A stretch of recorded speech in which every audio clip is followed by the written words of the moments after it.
Malapit nito ay paglalaban ko ang hustisya at katotohanan, kapakanan ng bawat Pilipino. Bilang isang spiritual leader na nakaranas ng political harassment dahil sa ating mabuting prinsipyo at pagiging malapit sa pamilyang Duterte, naunawaan ko ang bigat ng pangapit kawalan ng hustisya. Naniniwala ako na panahon na upang magkaroon ng tunay na leader sa Senado. Huwag nating hayaang manaig ang mga gahaman sa pera at kapangyarihan. Tandaan, ngayong eleksyon, ako si Pastor Apollo Kibuloy ang nagsusulong ng mga plataformang ito.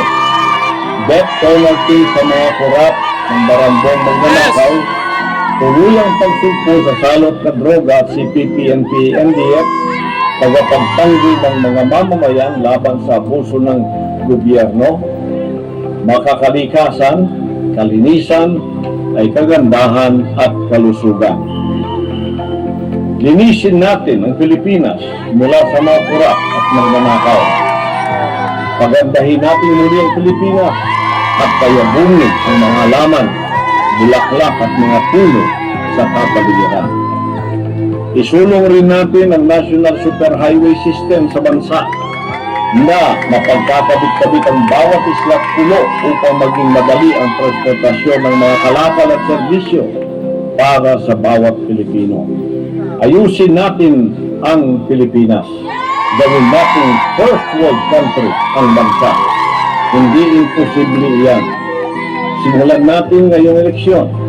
Pilipinas, subukan natin ang bago at may resibo. Ako si Pastor Apollo Kibuloy, number 53, sa inyong balota, ang inyong boses sa tagapagtulong ng zero korupsyon. Tulong tayo na may sa katuparan ng pangarap ng bawat Pilipino, kapayapaan, katatagan at kasiguruhan sa buhay. Maraming salamat po para sa Diyos at Pilipinas nating mahal.